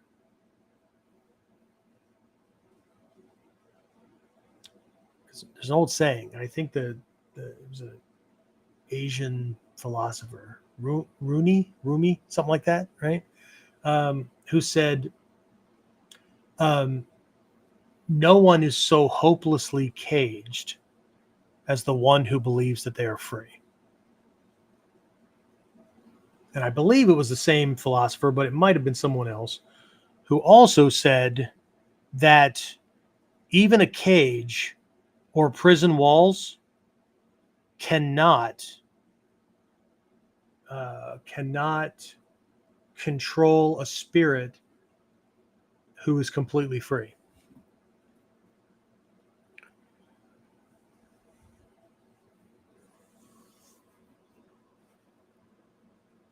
What's that other saying? Don't let the enemy that you think is controlling you, don't let that, your worst enemy be in that space between your two ears. Perspective changes everything. Okay? So the omote side of training, yes, you absolutely must do this, right? In the Shuhari model, in Shu, all kinds of training wheels and limitations. You do the kata until you can't get it wrong. In the ha level, you start to break it, right? Everything from doing variations of it to changing the environmental systems, or environmental surroundings, right? So I might have a lot of space. I might have limited space. I might only be able to move in certain directions. So I have to learn to adapt the technique to that kind of space, right? He's bigger. There's more of them, whatever. But at a certain point, like transcending the technique is not about, let me say says throw it away, but you can't throw away something you never had. Okay. And even if I ignore the model, if I'm at the principle and concept level, I'm still doing it. I'm just not doing what everybody else thinks it looks like. Okay? But one of the keys of transcendence, right, is it is the ha level, but another way to break the kata is breaking your idea of it. In Mikyo, we have this sutra, this teaching from way back, way back, right? It's called the Transcendental Heart Sutra. And I mean, it goes into all kinds of things about how your eyes, ears, all that kind of stuff lead to the consciousness of sight consciousness, smell, all that kind of stuff. And then it flips it on you and says, but there are no eyes, ears, whatever. Okay. Not going into that lesson.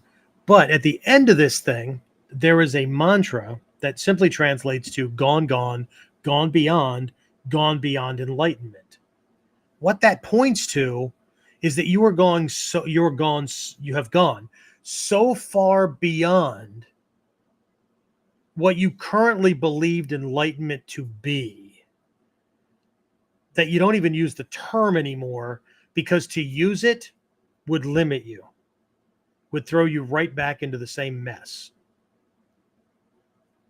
So by flipping, right, by breaking the model, but by also dropping the way we look at them, this is what the kata does to him.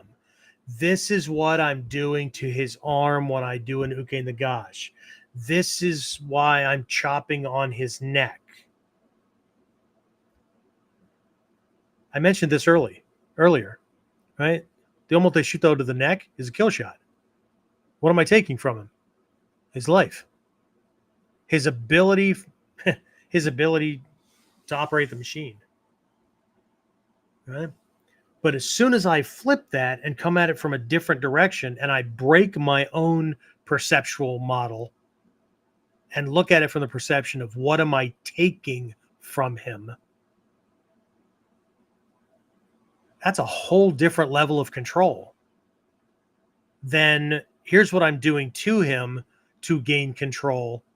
As soon as I start looking at it from the perspective of what am I taking from him, it'll change the way I do an uke nagash. It'll change the way I deliver a strike. How much, how hard, what angle, because all of those things give him certain things and take certain things. And then if I can break from the perception of these models are only about physical fighting and self-defense, and they're models for how to win an argument, how to protect myself against somebody who is just a lunatic screaming at me, how to protect myself against a pushy, manipulative salesman, how do I protect myself against the powers that be that are trying to control my life through options, laws, whatever, right? Everything changes. Because now I don't just change techniques, I can change perspectives. What type of control, what type of solution do I need for this given situation?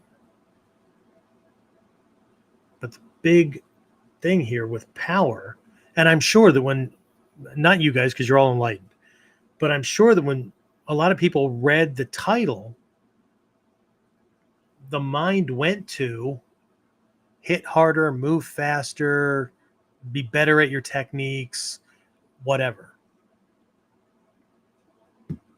Okay.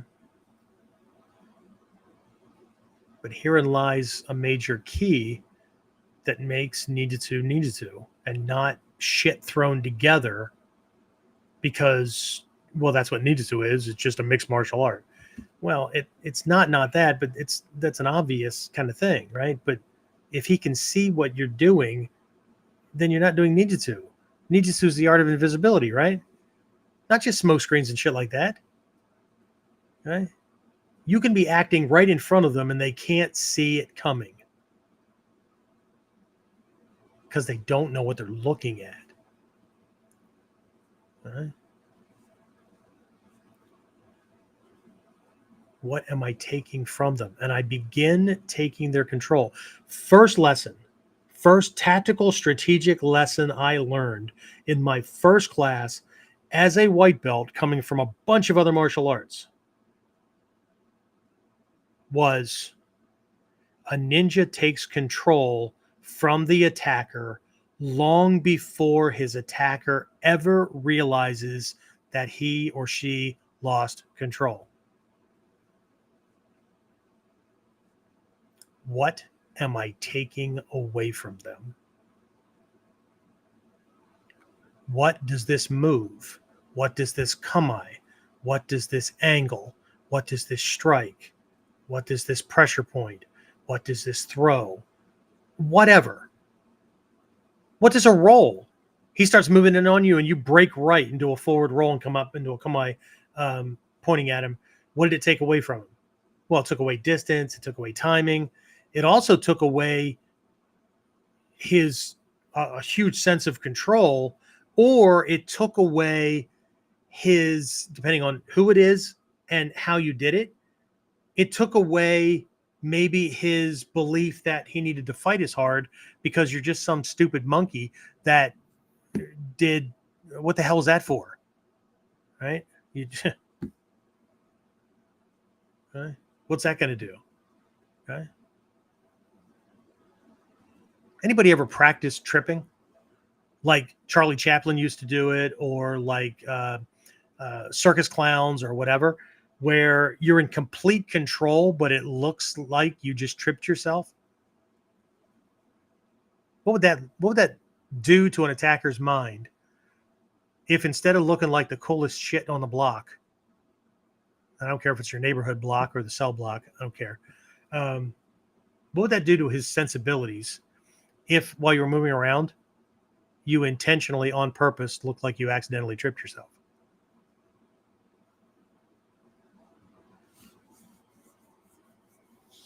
Interesting, huh? Okay. The ability to control someone's thinking, their thoughts, their perceptions, their decision making. Right? Again, most people, when they think of controlling somebody, they think of force. They're going to make him do something. They're going to intimidate them. They're going to give them an or else. They're going to beat the shit out of them. Not to a ninja. To a ninja, you control his perceptions. You control his beliefs about himself, about you, about the situation, about how much control he has. Right? Because if you control those, you control his decisions, you control his words, you control his actions, you control his plans, you control everything. Which is why in relationships, friendships, intimate relationships, whatever, okay, you can choose the peaceful, I'm not going to argue about this, whatever, we're going to keep status quo, right? But it's always a control factor. I don't say certain things because I'm not going to be harmful and I'm not going to destroy this. To say those things is to burn bridges. Not doing that. Okay. I'm not going to say certain things because you know what? I got shit to do. And I know that this topic is going to turn into a 3-hour argument and I don't have time for that. Or I will say this because it's going to piss them off and they're going to go away for a while. And we can talk about this later. Why would you do that?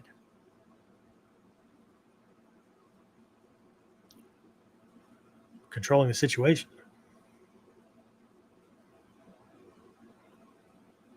And to do it without looking like an arrogant ass or looking like a domineering, controlling jackwagon, whatever. Okay. So anyway. Oh, it would be really, really good if you established like baselines early on. That way you don't have to try to lay out the soccer or baseball or football fields lines, right, in a war zone. Because there's nothing worse than living a life of quiet desperation.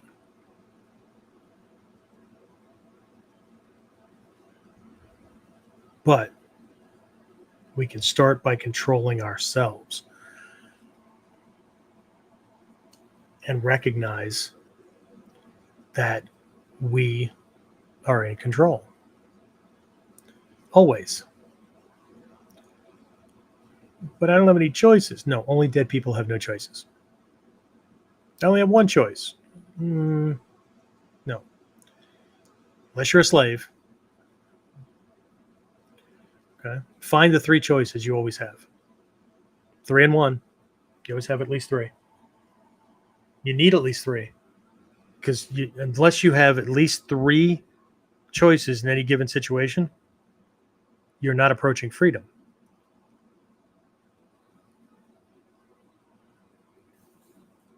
Zero choices, dead. 1 choice, slave. 2 choices, it's a dilemma. Okay, but a dilemma is only a dilemma because both are equally good or equally bad, and I don't know which one to pick. Well, if they're both the same, then pick one. Most people don't pick, not because they don't know that they can pick.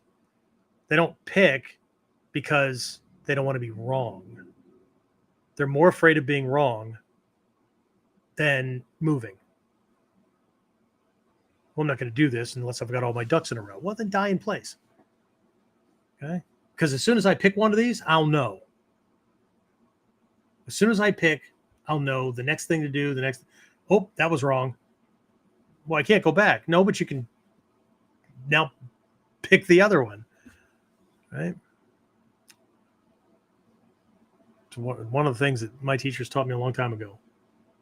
Okay? Warriors are people of action, but warriors are also people who are decisive. That means they make choices, they make decisions.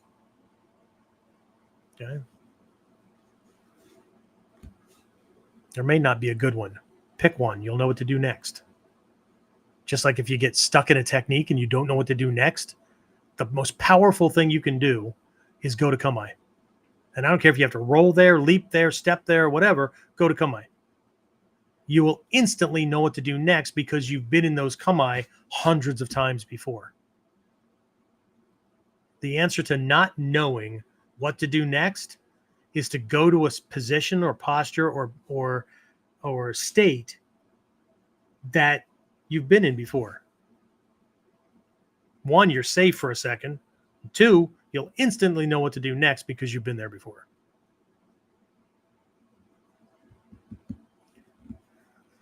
Dale says, make them think you're unskilled and they get overconfident. Yeah. Now the question is that overconfident make them turn the volume of their energy and output up or down? Okay. Because we can have all these options, but without the ability to read someone, to assess. I covered this during the Whiteboard Wednesday on use of the legs, Hoho, or Sokoho no Budo, right? Martial arts of the legs. Okay. One of the lessons within that realm is to be able to look at somebody in front of you and look at their legs, look at the way they move, to know habit patterns, to know what's going on the inside, to know what they've done to themselves over their lives, because their legs will have grown to adapt to that kind of thing. How much they take care of themselves.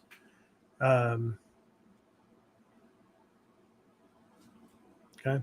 But you can do that by looking at somebody's bodies, looking at the way they hold their hands, whatever. You need to be able to assess. Otherwise, these are just a bunch of freaking tools in a toolbox, and we barely know how to use them. Well, that's a socket set, so that goes to a certain type of thing. Or, yeah, I know, but why would I choose a bolt over a screw, over a nail?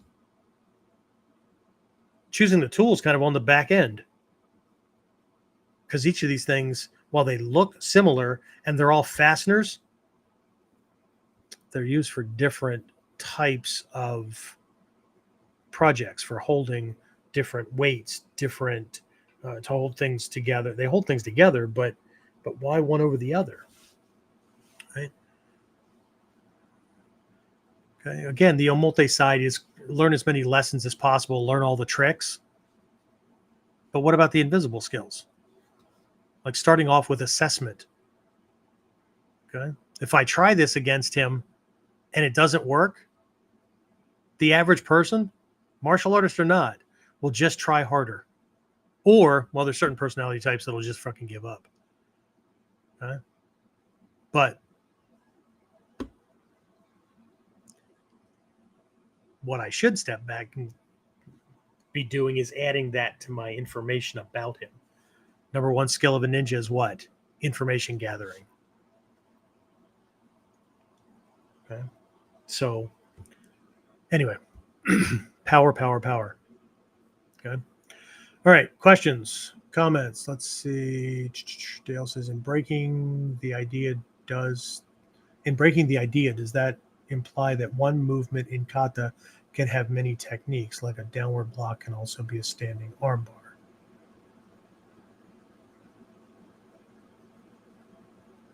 A movement's just a movement. What's the intent behind it? That's what makes something what it is. And a downward block. See the word block. All right. What do you mean by block? I did it was one of the very first Whiteboard Wednesdays. If you go to the YouTube channel, we'll get that sent out here pretty soon. I have a whole bunch of emails to help people get a lot more of this information. But if you're on YouTube already, then you already know. But if you click on the live tab, you'll see a running list of all of our KUDEN, all of our Whiteboard Wednesdays. If you go over to onlineninjaacademy.com, once I get James unfrozen or back into the system or whatever, let's see. I don't see anything from him. You know what? Let me see if he sent me a message here. Quickly. Because if I can communicate with him a different way, maybe that'll help. Nope, I don't see anything. All right, so he's probably having system problems. Anyway, on onlineninjaacademy.com, there is a KUDEN podcast page that has all of the back episodes of KUDEN. I believe there's one for Whiteboard Wednesday too. Don't quote me on it because that's not my job. I hate that phrase, but it's my job is to teach and to promote and stuff like that. And James handles all the back end stuff. So, but we'll get those things to you so you have them. But it's one of the very first Whiteboard Wednesdays. It might even have been the first. Was on Uke Nagash, right? And many different types of Uke Nagash. As a matter of fact, I give different Japanese terms that are very close, right? And one specifically points to this idea of blocking, but Uke Nagash is a receiving flow, receiving stop, receiving. There's, again, you can break it out into different terms, but be careful, right? I understand if you're blocking, but blocking is putting up a shield to prevent him from getting at you. But Tai Sabaki, basic evasion movement, see, I call that a block too. Don't even have to touch him.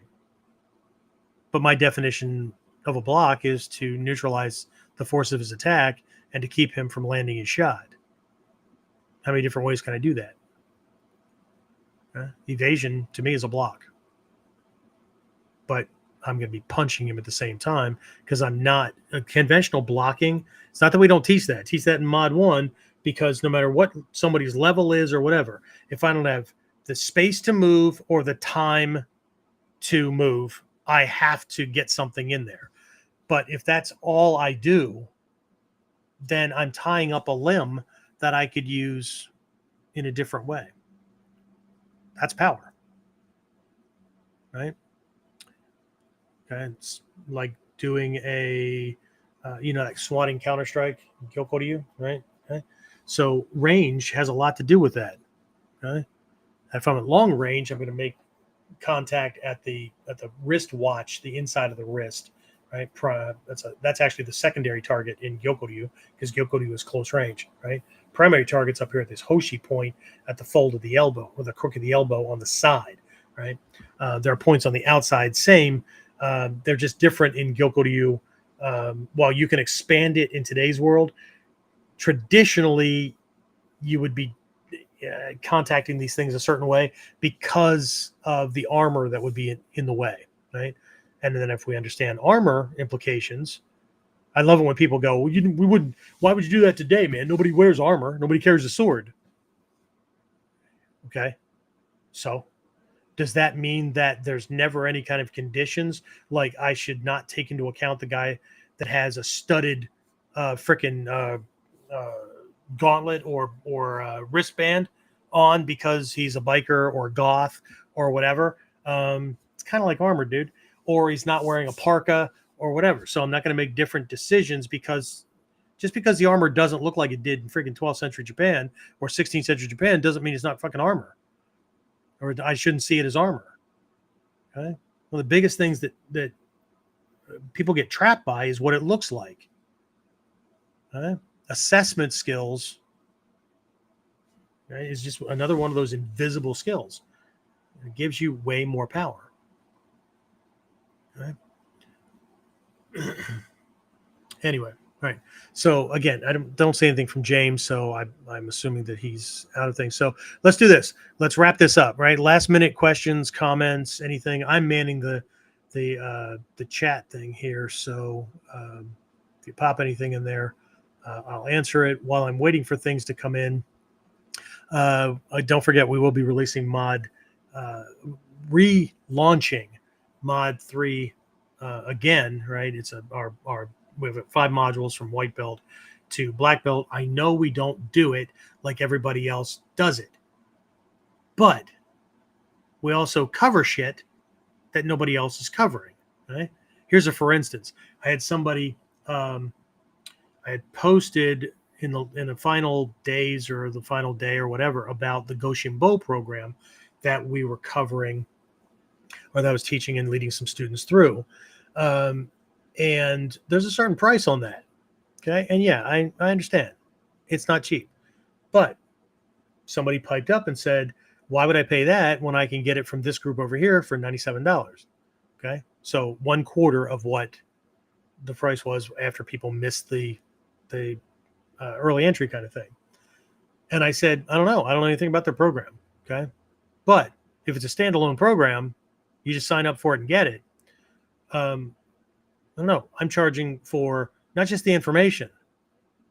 Okay. You can get the information all over the freaking place. Okay. But we're doing this as a live program. So they're getting live training. They're getting one-on-one personal live coaching calls so we can make it individual for each person, right? We can tailor it for them and deal with any personal sticking points. There's group coaching, right? There's email stuff. There's a Facebook group for back and forth dialogue, right?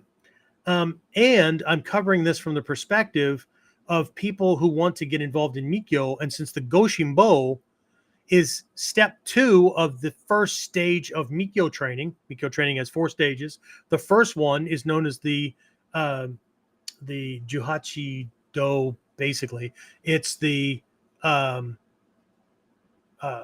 18 preparatory steps, which in and of itself could be enough for people. But the Goshinbo is step 2.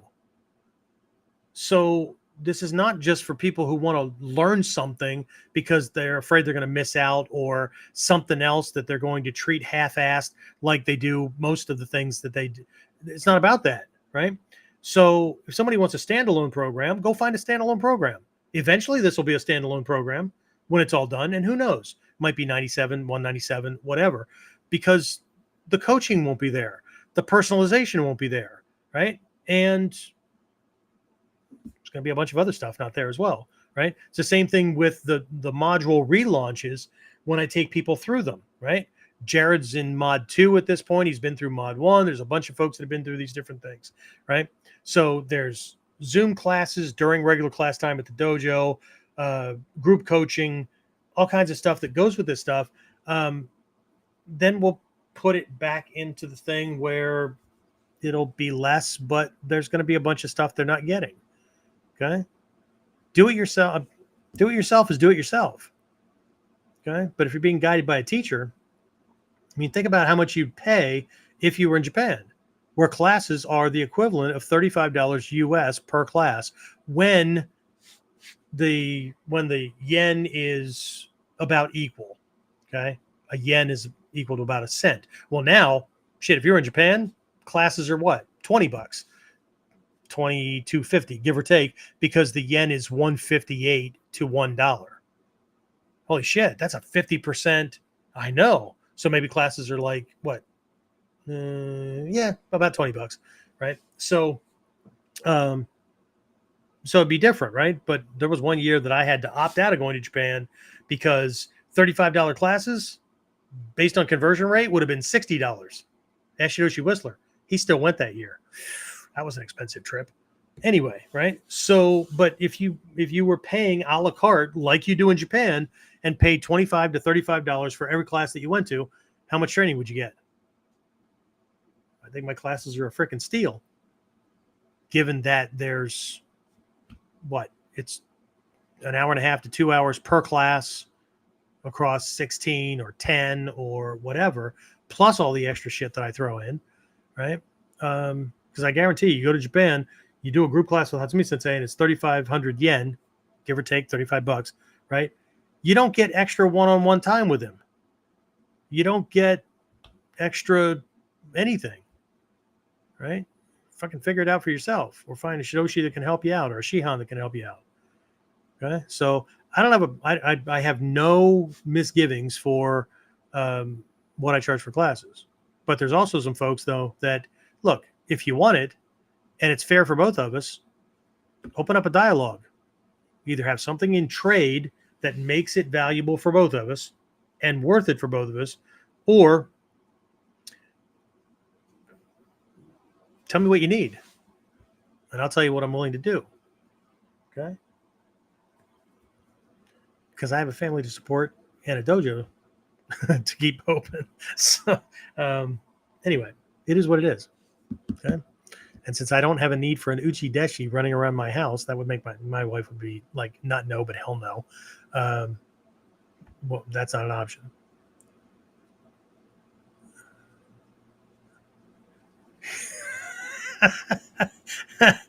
Let's see what Eric says. This must be guided. Absolutely. Great money exchange right now. It's getting there.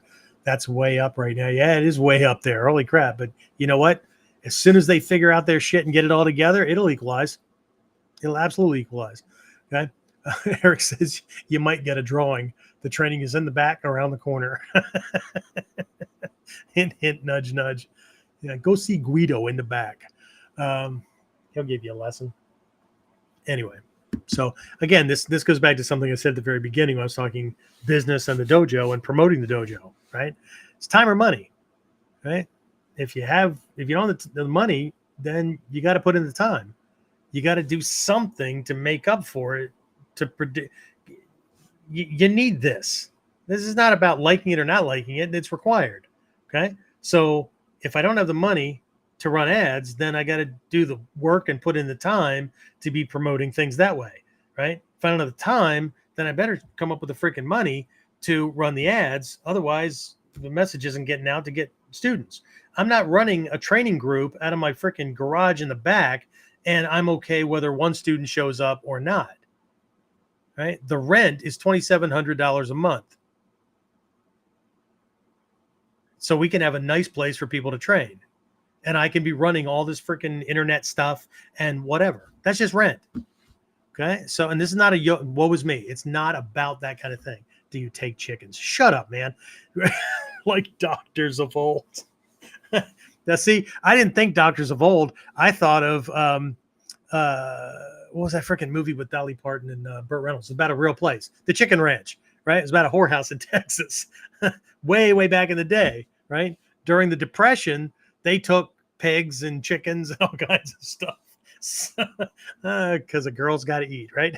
Anyway, oh, that took a side turn quickly. Sorry about that. Anyway, I'm sure Texas still does have a whorehouse in it, at least one, just not the Chicken Ranch. Anyway, all right, that was fun. Thanks, Dave. All right, I don't see anything else, so guys, we're going to go ahead and wrap this up. Hopefully I'll see you on for other training.